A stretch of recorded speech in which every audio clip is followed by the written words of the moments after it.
The first shot cracked through the desert dawn, a sharp echo ricocheting off the canyon walls. Thomas "Tom" Grady lowered his rifle, watching a startled jackrabbit vanish into the mesquite. He hadn't pulled the trigger, not because he missed, but because the sound, the sudden burst of violence, dragged him back to another time. For a moment, Tom stood still, his breath ragged, fingers trembling against the cold steel of the rifle barrel. The taste of black powder seemed to rise from his memory, bitter and metallic. He saw the faces of men he'd killed, both blue and gray uniforms, collapsing into the mud of Virginia fields. The war was long over, but its ghosts never left him. Dusty, his old roan horse, shifted and snorted nearby, sensing the tension in his master's shoulders. "Easy," Tom muttered, though the words were meant more for himself than for the animal. Hawk, the black and brown hound, curled in the shade of a fence post, raised his head and gave a single low whine. The desert morning stretched endlessly, painted in hues of pale gold and copper.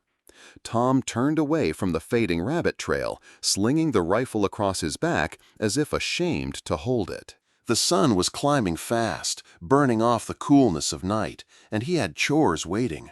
The ranch was barely more than a scattering of weather-beaten structures, a warped barn, a corral with broken fence rails, and a small house that looked as if it might crumble under the weight of one hard storm. The wind tugged at the loose shingles on the roof, whistling like a mournful tune. Inside, everything was still. A tin mug of coffee sat on the rough-hewn table, already gone cold. Tom poured a fresh one from the blackened pot over the wood stove, sipping without complaint. Bitter coffee, stale bread, this was breakfast. This was life. Each morning began the same. Check the fences, water the horse, split kindling for the stove. He kept his hands busy because an idle mind had too much room for the past. Above the mantel rested his old Springfield rifle, polished and clean though untouched for years. Next to it lay a single photograph, his wife Sarah, holding their little girl. Her smile was soft and warm, a sharp contrast to the hollow-eyed man who now stared back from the cracked mirror in the corner. Tom's jaw tightened as memories intruded. The night he returned home from war, expecting peace, only to find ruin. The house had been burned, the family graves fresh and shallow. They were killed in retaliation, a brutal act meant for him. He'd never forgiven himself for not being there. Since then, he'd lived like a ghost, a man trying to make himself invisible to a world he no longer trusted, a man who believed death followed him wherever he went. Dusty's hooves thudded against the dry earth outside, and Hawk's bark cut through his thoughts. Tom stepped onto the porch, shielding his eyes against the blazing light. The desert spread out before him. Endless sand, scattered cacti, distant buttes carved by time and wind. There was beauty here, but it was a cruel, lonely kind of beauty. He finished his coffee, set the cup down, and grabbed the worn leather saddle. Another day, another circuit around the ranch to mend what the desert tried to tear apart. As he mounted Dusty, a thought surfaced, unwelcome but persistent. You're not living. You're just waiting to die. Tom urged the horse forward, brushing the thought aside like a fly. He had long ago decided that life didn't owe him anything. The only thing he could do was stay out of trouble, keep his head down, and avoid giving death another reason to visit his door. But somewhere deep inside, buried under the layers of guilt and silence, a different voice stirred. A quieter, stubborn voice that whispered he might have one last chance to do something right, something that would matter. He just didn't know when that chance would come. And when it did, it would demand everything he had left. The sun was sliding toward the horizon when Tom led Dusty along a dry creek bed, scanning for tracks of rabbits or quail. Hawk trotted ahead, nose to the ground, tail sweeping like a metronome. The day had been long and hot, the kind that baked the desert into a hard crust and drew a shimmer of heat from every rock.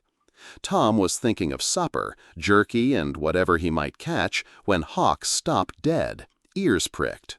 The hound's sudden stillness tightened the air like a drawn bowstring. Then it came. A distant, ragged scream carried on the wind. Tom froze. The sound was faint but sharp, cutting through the canyon's silence like a knife. A second later came the pounding of hooves, urgent and chaotic. His hand went instinctively to the rifle on his back. "Damn it," he muttered, pulling Dusty to a halt. He strained to listen. The echoes made it hard to tell direction, but they were close enough to rattle him. Peering from behind a rock outcropping, Tom caught sight of movement along a narrow trail a few hundred yards away. There were men, 5, maybe 6, on horseback, their voices rough, laced with laughter that made his blood run cold. And in the midst of them, tied to one horse, was a figure struggling to stay upright. A young woman. Dark hair, long and tangled. Her face was bruised, her dress torn. Even from a distance, Tom could see the jerking motion of her arms bound behind her back. Apache. The sight hit him harder than he expected. His first thought was, not my business. He'd seen enough killing and cruelty to know that stepping in could mean ending up in the dirt alongside her. But as he watched, one of the men yanked her by the arm, laughing when she stumbled. It was a sound Tom had heard before, long ago, in a different war. It brought back another memory, one he wished he could forget. His daughter. He could see her face in the girl's eyes, wide with fear, calling for help he wasn't there to give. That old ache rose up like bile, choking him. He gripped Dusty's reins until his knuckles whitened. "No," he whispered, trying to will himself to turn away. "Not this time. You stay out of this." But his boots didn't move. His heart hammered as though someone else had taken hold of him, some part of himself he thought was dead and buried. Tom slid from the saddle and crouched behind the rocks, watching the men drive the girl down a steep path toward a flat clearing below. He recognized their type. Slave traders, the kind who sold Apache women and children to mining camps. Wolves wearing human skin. He waited until the last echo of hoofbeats faded into the canyon. Then he tied Dusty and Hawk to a mesquite tree, crouched low, and followed. By nightfall, the men had made camp in a shallow ravine, their fire throwing jagged shadows against the canyon walls. Tom lay on his belly in the sand above them, counting their movements, memorizing their habits. One man stood guard with a shotgun. The rest drank from a whiskey bottle, their laughter grating like rusted nails. His pulse slowed, steadied. War had taught him patience, and patience was the deadliest weapon he owned. When the guard wandered near the firelight, Tom raised his rifle. One shot, silent in his mind, even as it cracked through the night. The man crumpled without a sound. Tom was already moving, sliding down the embankment with the stealth of a shadow. His knife flashed once, cutting the girl's bindings. She jerked back, her eyes wild, but he pressed a finger to his lips, whispering, "Quiet." He led her up the ravine, guiding her hand to the rock wall. Hawk met them halfway, tail low, sensing her fear but offering no growl. Once they were clear of the camp, Tom crouched to meet her gaze.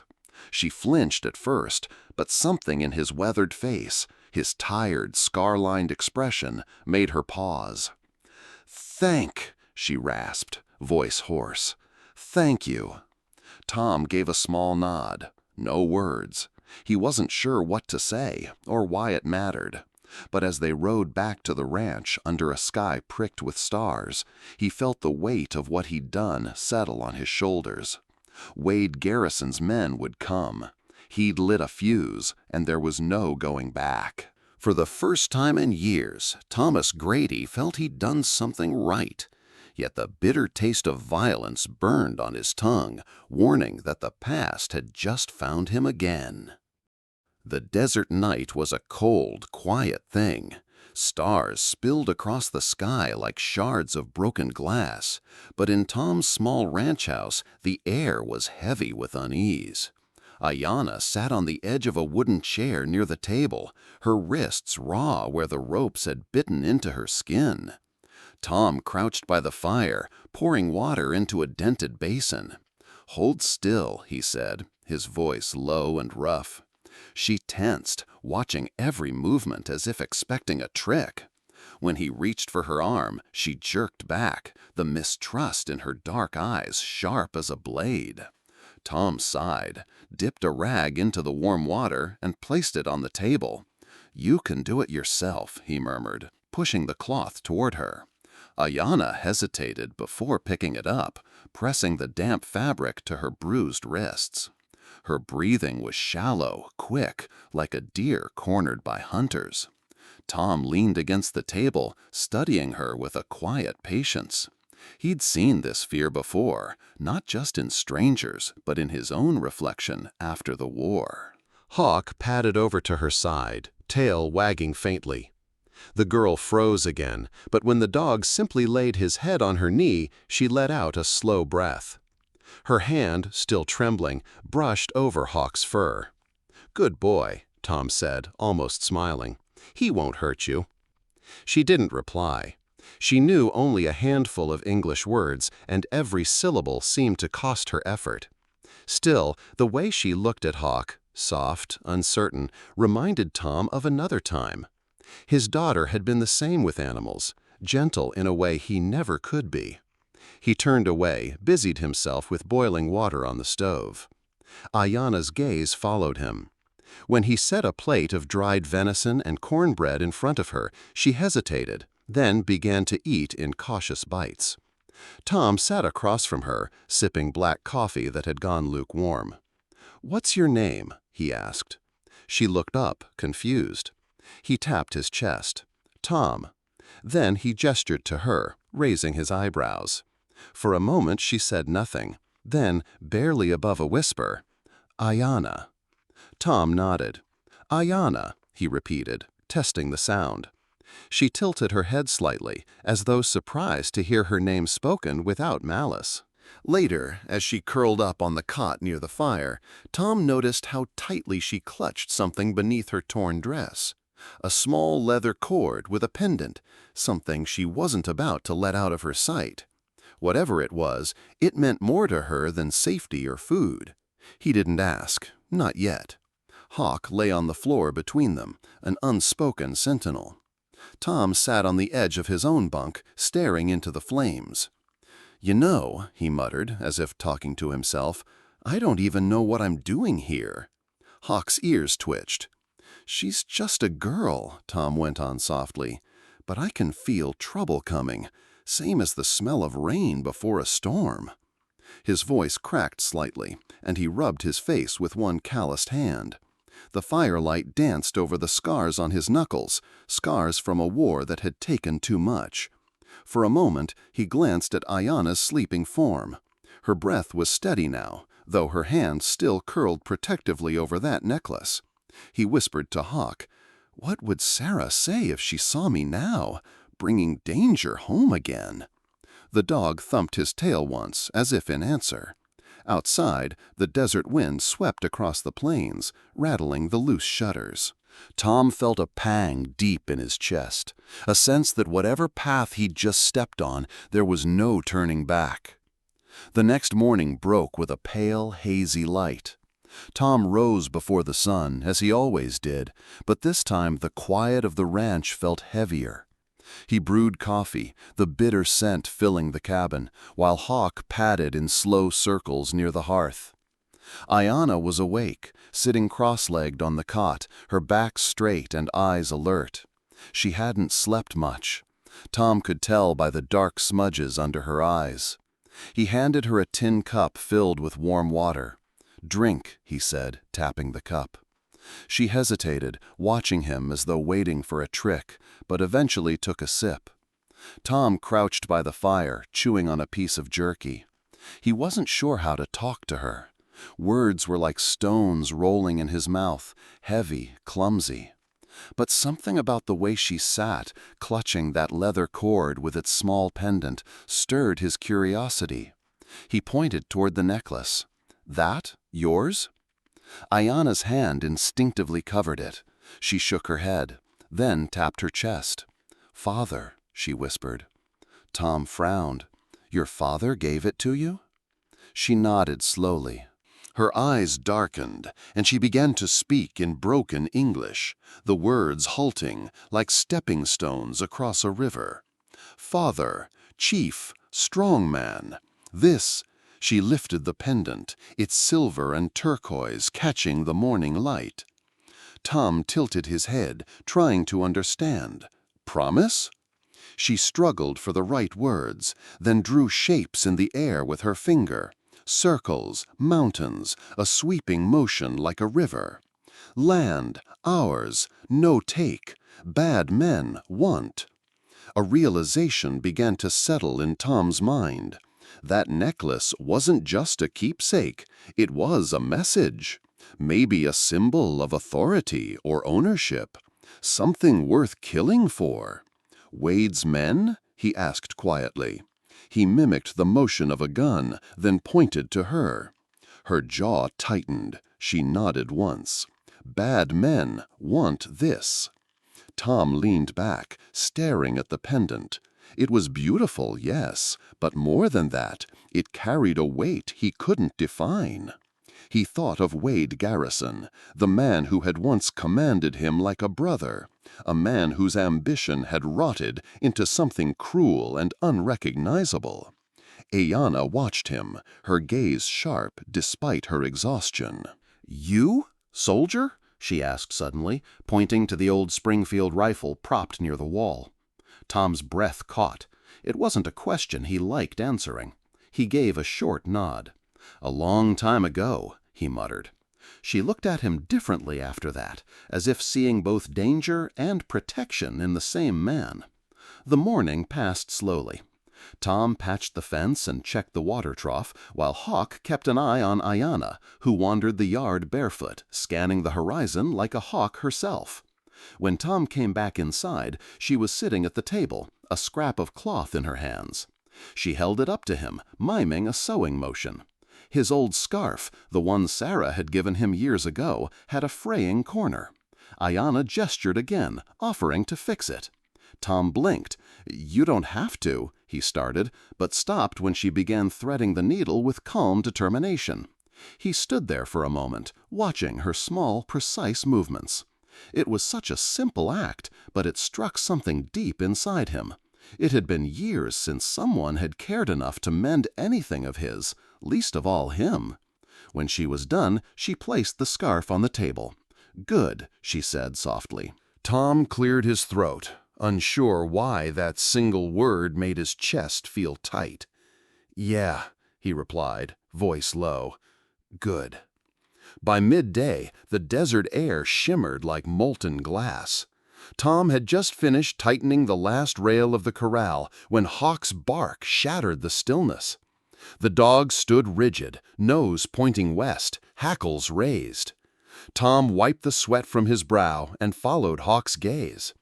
Dust rose in the distance, a thin, menacing cloud. Riders. His stomach tightened. There weren't many travelers out this way, not unless they were up to no good. He untied Dusty and led the horse into the barn. "Stay close," he muttered to Hawk, who stayed at his heel. Ayana stepped out of the cabin, squinting into the sunlight.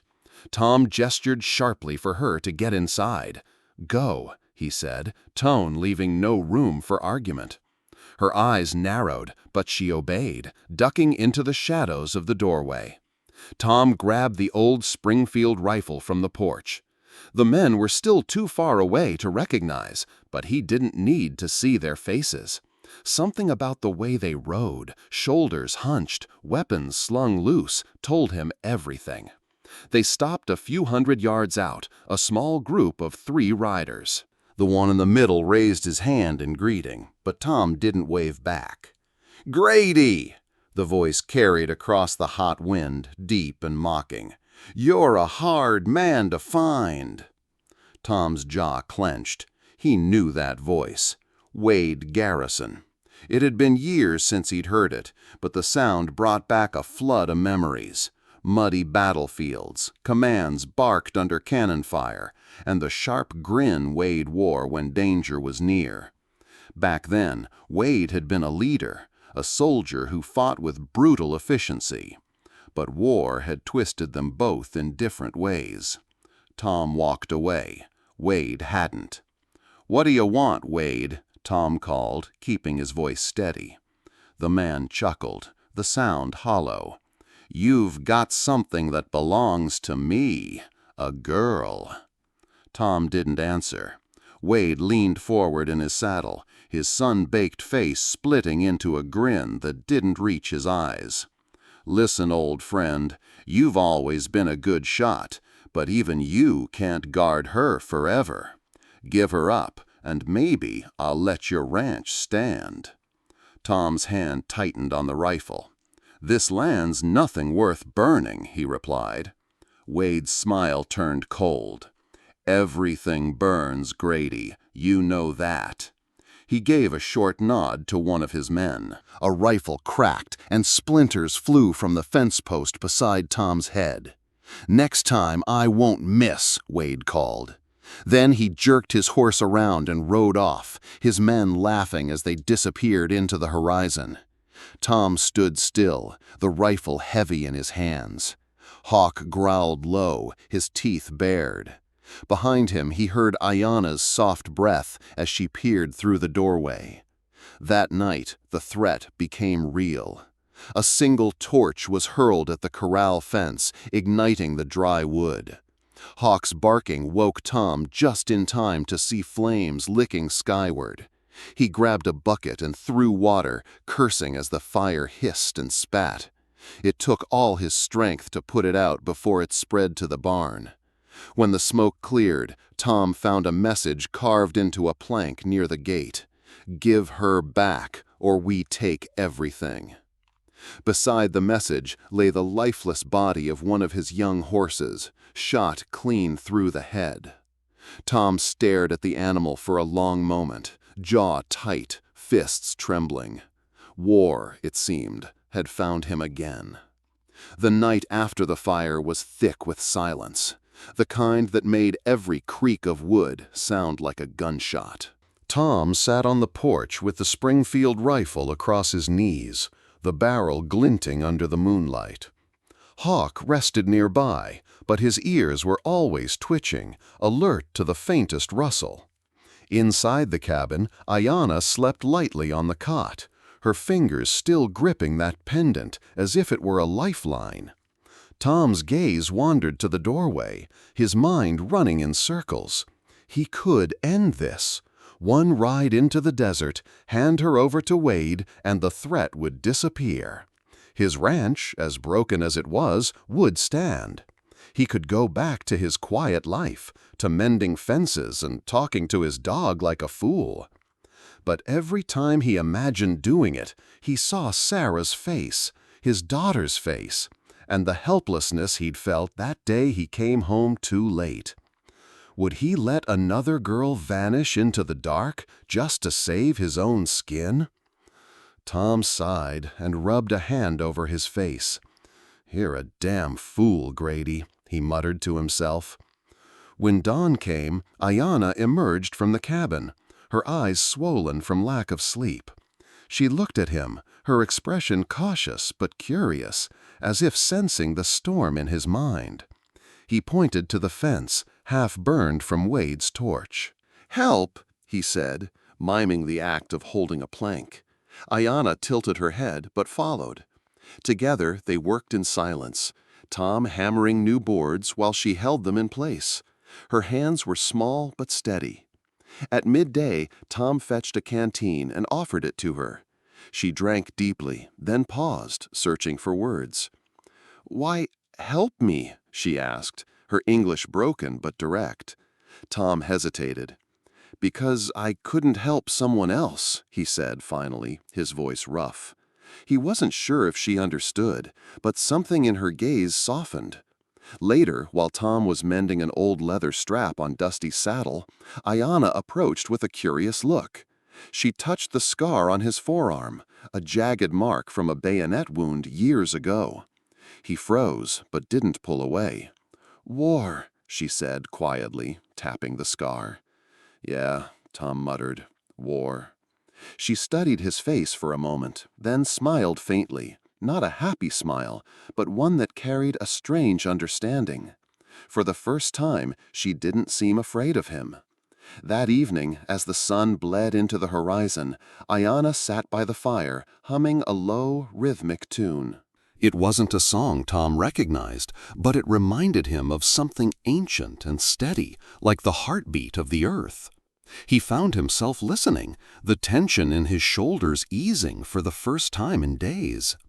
When she stopped, she looked at him and said, "Your name, Tom. You? Good man?" The question caught him off guard. He let out a dry laugh. "No," he said, shaking his head, "not a good man. Just a man who's tired of being bad."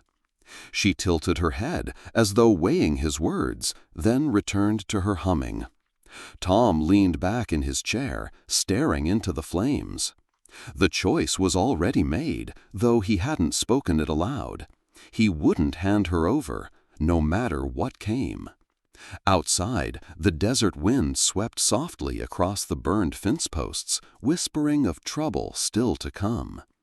The days that followed were uneasy and quiet. Tom repaired the last of the fire-damaged fences, but his eyes kept drifting to the horizon, half expecting Wade's men to return. Ayanna stayed close to the cabin, helping with chores in silence. Yet a certain understanding had begun to form between them, fragile like a thin bridge over a canyon. One evening, as the sky turned violet and the first stars blinked awake, Ayanna sat by the fire outside the cabin. She held the pendant in her hands, running her thumb over its silver surface as though it were a sacred prayer. Tom sat across from her, nursing a tin cup of coffee. "You've been holding on to that since I found you," he said, nodding toward the necklace. "What is it?"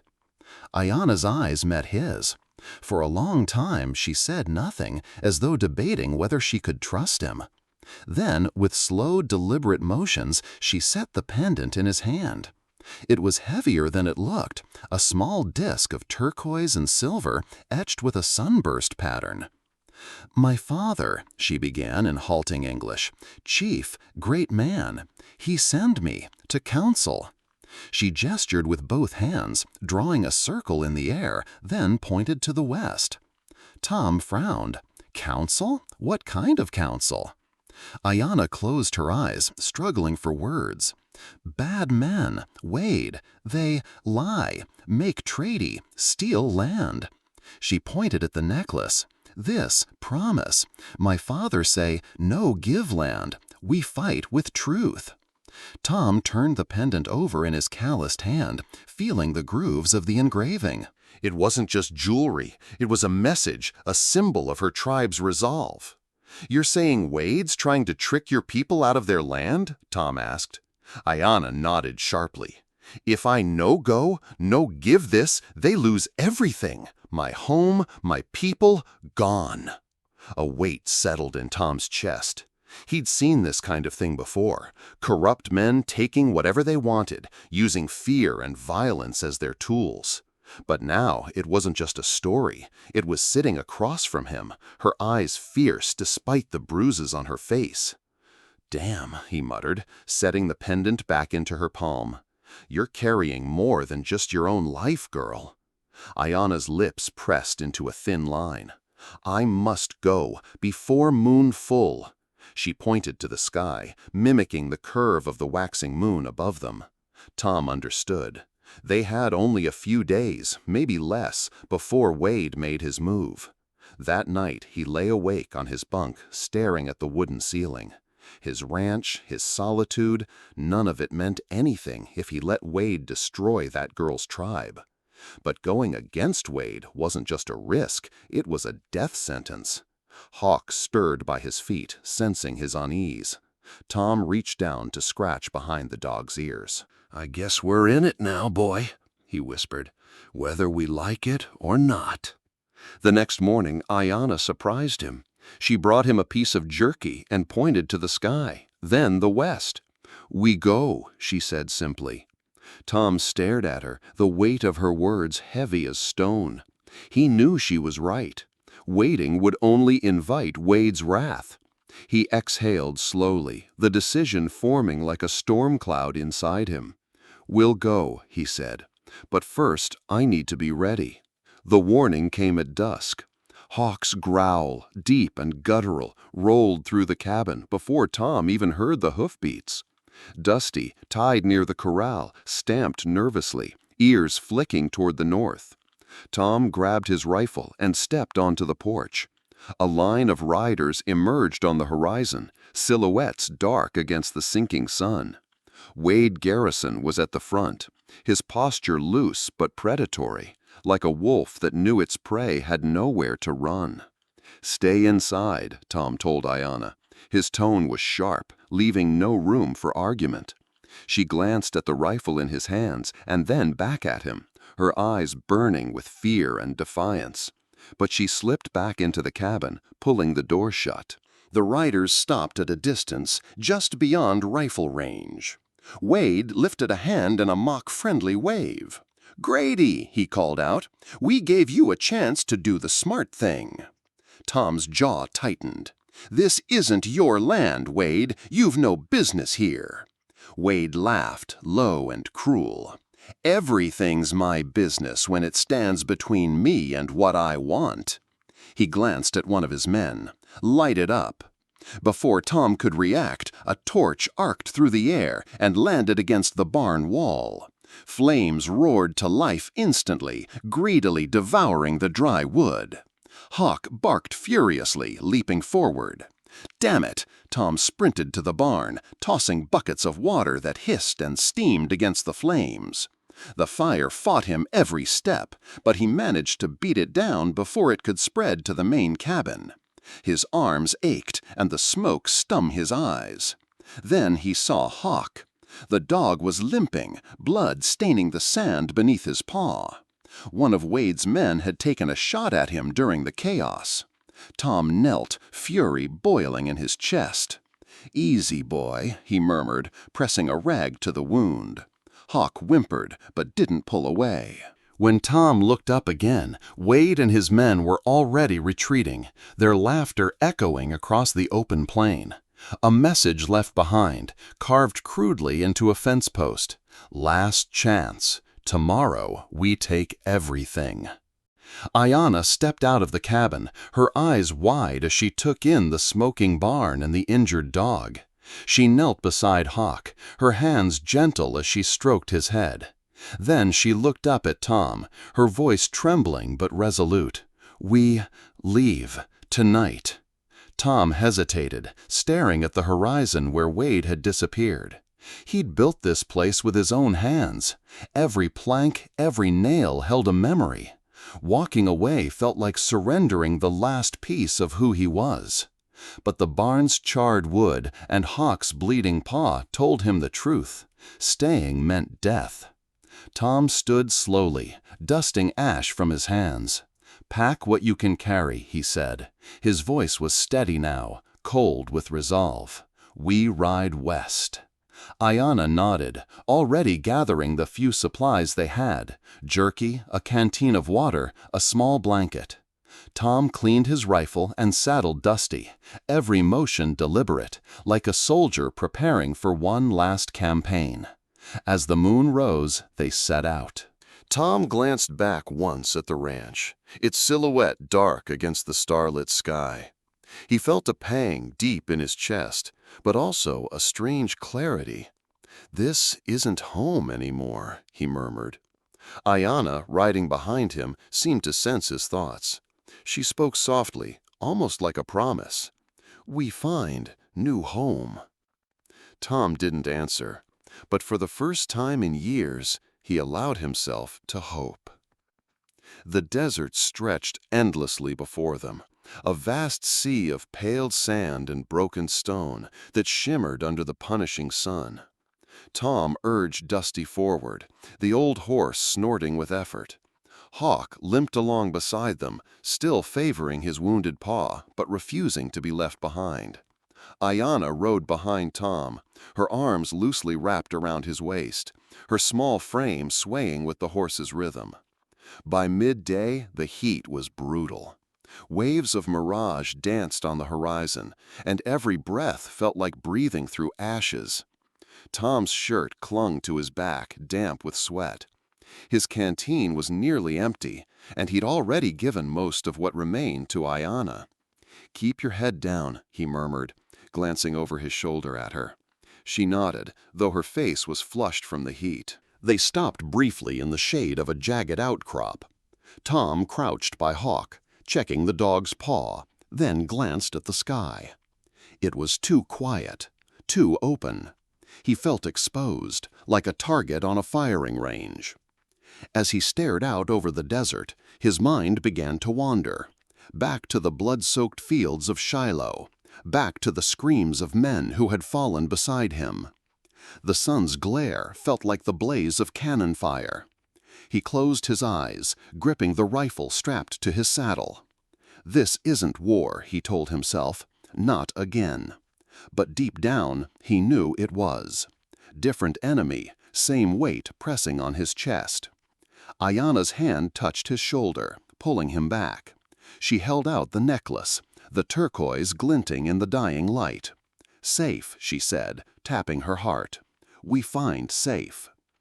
Tom met her gaze. She wasn't just talking about reaching the council. She was talking about hope, something he'd buried years ago. That night, they camped under a canopy of stars. The desert air, once scorching, turned cold enough to bite. Ayanna sat by the small fire, drumming softly on a hide she had carried tied to her bundle. The low, rhythmic beat mingled with her voice, singing words Tom didn't understand, but he felt them. The sound washed over him like a balm, a strange calm settling into his bones. For a moment, the ghosts of war fell silent. He looked at Ayanna, her face glowing in the firelight. "We'll get you there," he said quietly, almost as a promise to himself. "No matter what it takes." The desert wind shifted, carrying with it the distant echo of hoofbeats. Wade was not far behind. By dawn, the sound of distant hooves was no longer an echo in Tom's mind. It was real. Wade's gang was closing in, their relentless pursuit like a storm brewing on the horizon. Tom knew the desert would give them no mercy. There was no cover here, no easy way to vanish. If they were going to survive, they'd need to be smarter. "Off the trail," Tom said to Ayanna, gesturing to the hard, rocky ground beyond the faint track they'd been following. "We leave no prints here." She nodded, sliding down from Dusty's back and following him on foot for a stretch, her steps light and careful. Hawk limped after them, ears pinned back, as if sensing the tension. Tom crouched, dragging a branch behind him to obscure their footprints. It was a trick he'd used during the war, buying a few precious hours from enemy scouts. The desert sun rose higher, turning the sand into white fire. They rested only when Hawk's paw began to bleed again. Ayanna knelt beside the dog, tearing a strip from her skirt to bandage the wound. Tom watched her with quiet respect. There was a patience and care in her movements that reminded him of his wife, how she'd once patched up his cuts after long days breaking horses. "You take care of him like he's yours," Tom said softly. Ayanna looked up, meeting his gaze. "Good heart," she said in her halting English. She placed a hand over her chest. "You, same." Tom felt a tightness in his throat. He wasn't sure he deserved such words, not after everything he'd done. But the way she said it, simple, without expectation, made him want to believe her. As afternoon shadows grew longer, Tom spotted the dust plume of Wade's riders far to the east. "They're close," he muttered. He turned to Ayanna. "We need to buy time." He found a patch of soft earth between two boulders and knelt, drawing deep lines with the butt of his knife, a false trail that led toward a dry wash. Ayanna watched, then followed his lead, scattering small stones to mimic hoof prints. When they moved on, Ayanna walked beside him instead of behind, her pace matching his. For the first time since this began, Tom felt they weren't just running. They were moving forward together, two souls bound by survival and something deeper, something unspoken. Far behind them, Wade's laughter echoed faintly on the wind. By late afternoon, the desert began to shift, giving way to jagged ridges of red rock and deep shadowed gullies. Tom led Dusty to the mouth of a narrow canyon, a place where the walls rose high and steep, their surfaces etched by centuries of wind. He stopped, scanning the terrain with a soldier's eye. "This is it," he murmured, "a choke point. We make our stand here." Ayanna looked around, her dark eyes wary but trusting. She touched the rock wall, as if sensing the echoes of those who'd walked here before. Tom led her deeper into the canyon, pointing out the natural formations. "These walls will play tricks on their ears. If we do it right, they won't know where we are until it's too late." He climbed a low ridge, finding vantage points and places to set decoys. With scraps of cloth and branches, he rigged false silhouettes along the ledges, shapes that would confuse in the dim light of dusk. He also scattered loose stones at key spots, knowing the sharp crack of a step would travel like gunfire. Ayanna watched, then stepped forward with quiet determination. She untied a small drum from her bundle, stretched hide over a wooden frame, and held it close. Tom raised an eyebrow. "What's that for?" She tapped the drum lightly, the sound hollow but resonant, echoing off the canyon walls. "Ancestors," she said simply. "They hear, they protect." Tom gave a small nod. He didn't fully understand, but he'd seen enough to know that belief could be as powerful as bullets. "Then make them listen," he said. As the sun sank, they prepared in silence. Tom showed Ayanna where to take cover behind a slab of rock, while he positioned himself further up the slope, rifle resting steady in his hands. He checked the chamber, the familiar weight of the weapon both comforting and heavy with memory. From their vantage, the desert stretched like a dying sea, the horizon stained gold and crimson. Tom's breath slowed, every sense sharpened. "You're not alone," Ayanna said suddenly, her voice low but firm. He turned to her, surprised by the certainty in her tone. "You fight," she continued, tapping her chest, "not for you, for all." Tom gave a grim smile. "Then we'd better make it count." In the distance, the faint sound of hooves drew closer. The canyon would soon be alive with ghosts, some real, some not. The canyon grew darker as the sun slid below the horizon, turning the sky into a dusky violet. Tom lay still on the ridge, his rifle steady across his knees, every muscle tense. Ayanna crouched behind a boulder farther down, the drum resting on her lap. Her fingers hovered over its surface, ready but calm. The hoofbeats arrived first, slow and deliberate, echoing off the canyon walls like thunder. Wade's voice followed, sharp and confident, cutting through the dusk. "Grady!" Wade's tone carried mockery and familiarity, the voice of a man who once led others into fire without fear. "You hiding in here like a rat? Always figured you'd die alone somewhere, but not like this." Tom didn't answer. He scanned the canyon entrance, watching as Wade and 5 riders moved in, torches casting warped shadows along the rock. Wade sat tall in the saddle, his dark coat billowing, his face lined and weathered, but his eyes cruelly bright. "Where's the girl?" Wade called, his grin twisting. "You think you can save her? She's just another savage. You're risking your life for nothing." Tom's voice, when it came, was low and gravelly, but carried down the canyon like a hammer striking steel. "She's worth more than you'll ever understand, Wade." There was a pause, then a laugh that was equal parts amusement and contempt. "Still the same bleeding heart, huh? War didn't knock that out of you? Thought I taught you better? We did what we had to do. We took what was ours." Tom's jaw tightened, memories clawing their way up from the dark corners of his mind. Villages burned, faces of the fallen. "No, Wade," he said, his voice hard as stone. "You stopped fighting for anything but yourself. You became the very thing we swore to stand against." Wade tilted his head, amused. "I became strong, Grady.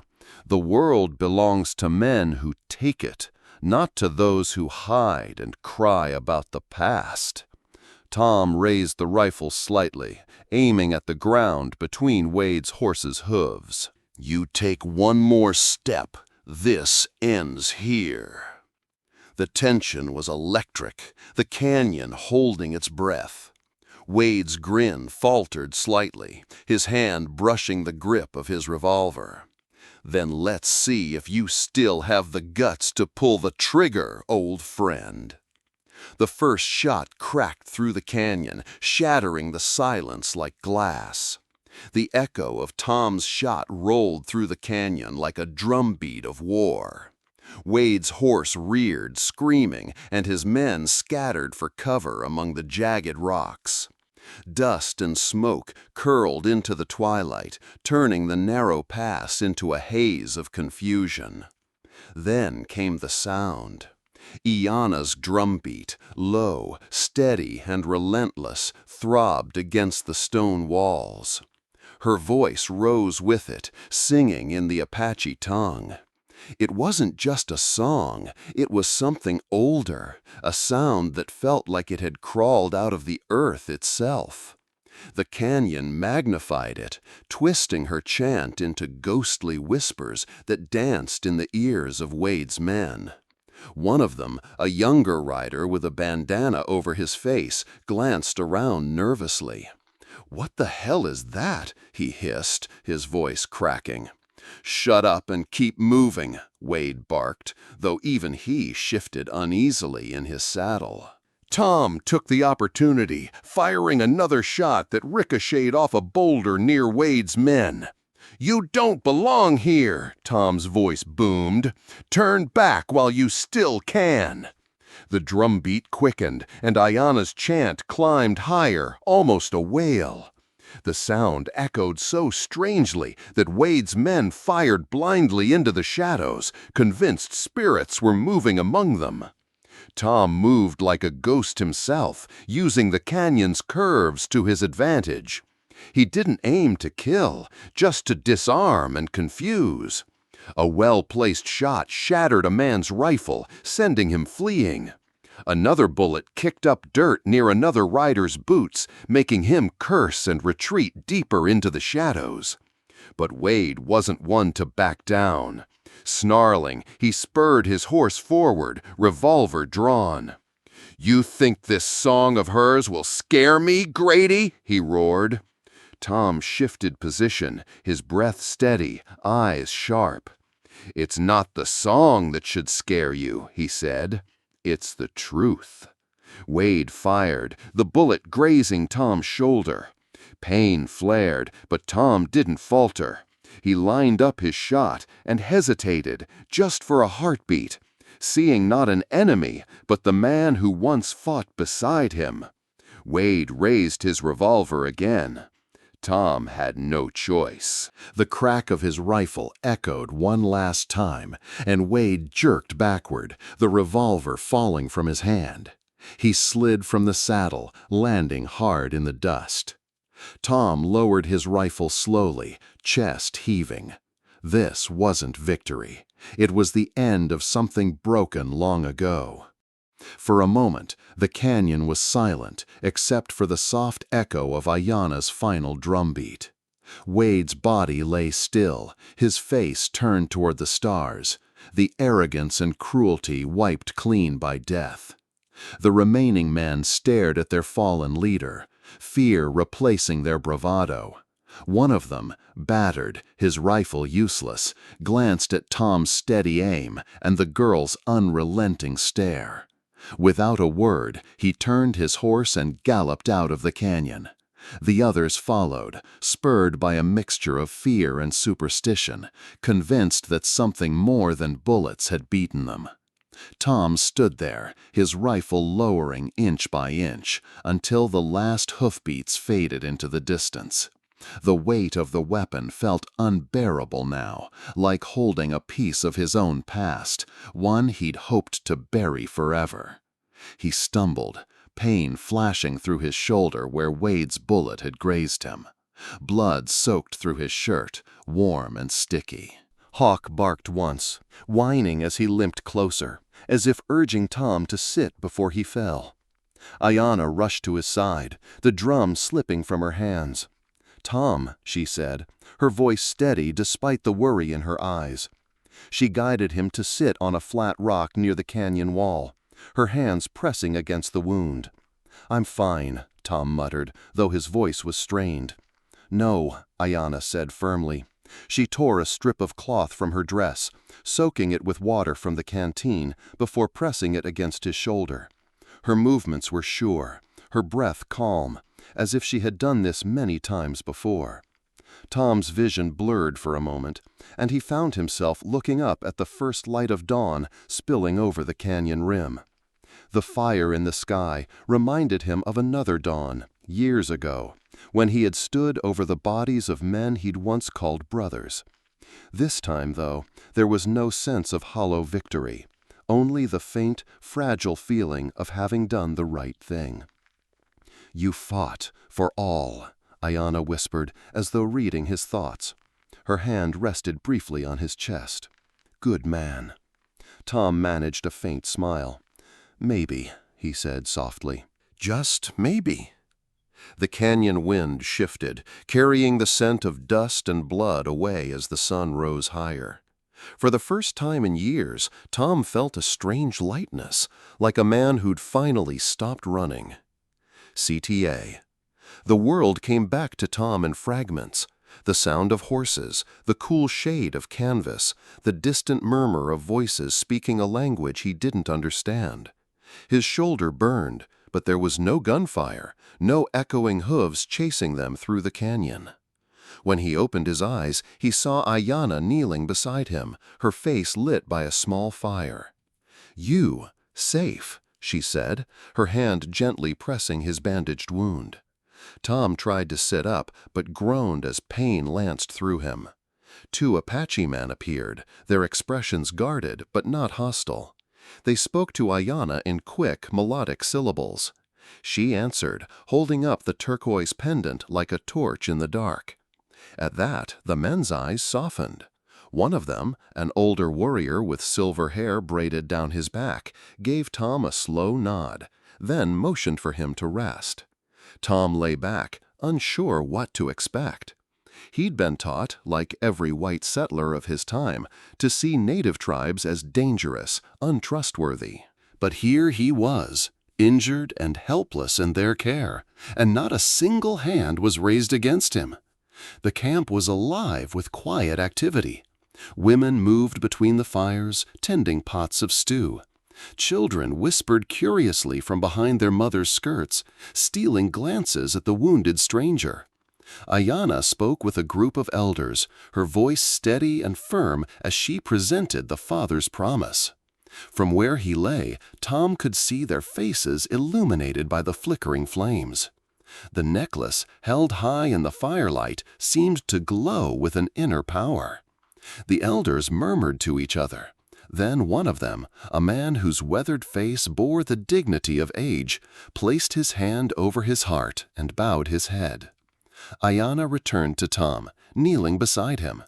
"Promise. Safe," she said, touching the necklace and then pointing westward where the sun had set. "My people live." Tom stared at her, realizing the weight of what they'd done. Wade's death hadn't just saved Ayanna. It had stopped a scheme that might have cost her tribe their land, their home, and their future. That night, as the stars spread across the sky like spilled silver, the Apache performed a spiritual ritual to celebrate Ayanna's safe return. Tom watched from where he sat, wrapped in a buffalo hide. The rhythmic beat of drums echoed through the desert, mingling with the crackle of fire and the low hum of voices chanting prayers to the ancestors. For a long time, Tom said nothing. He simply listened, letting the music sink into him. It was unlike anything he'd ever heard, raw yet peaceful, carrying both grief and hope. Ayanna sat beside him, her hand resting lightly on his arm. "You hear?" she asked softly. "Yeah," Tom replied, his voice low. "I hear it." "It is healing," she said, tapping her chest. "Here, for heart." Tom looked at her, then back at the dancers moving gracefully around the fire. For years, his heart had been a locked room filled with shadows. War, loss, guilt. But as the ritual continued, something inside him shifted. It wasn't joy, exactly, but a kind of release, like laying down a burden he'd carried too long. When the fire burned low and the music quieted, Tom leaned back on the buffalo hide, staring at the stars. Ayanna was asleep beside him, her breathing slow and steady. Hawk lay curled near his feet, while Dusty grazed just beyond the edge of the firelight. For the first time in years, Tom felt safe. Not because there were no dangers left in the world, but because he'd chosen to face them and had found something worth protecting. He closed his eyes, whispering to no one in particular, "Maybe this is where I'm meant to be." Tom's recovery took weeks, but he never felt the restless impatience he once would have. The Apache camp became more than just a place of healing. It became a quiet refuge from the years of turmoil etched into his soul. Each morning, as the first light painted the desert in gold and rose, Ayanna would bring him a small bowl of maize porridge sweetened with honey. She didn't speak much, but her gestures carried warmth and gratitude. Sometimes she would sit with him in silence, and Tom found that silence with her was not heavy or lonely. It was steady, like the earth itself. When his shoulder grew strong enough to move without pain, Tom started to help around the camp. He mended the broken hinges of a corral gate, fixed a few worn saddles, and showed some of the younger boys how to handle Dusty without spooking him. The children laughed when Dusty tried to nudge them with his soft muzzle. It was the first laughter Tom had truly enjoyed in years. The elders observed him closely at first. Though their words were few, their eyes told the story. They knew the weight of grief when they saw it.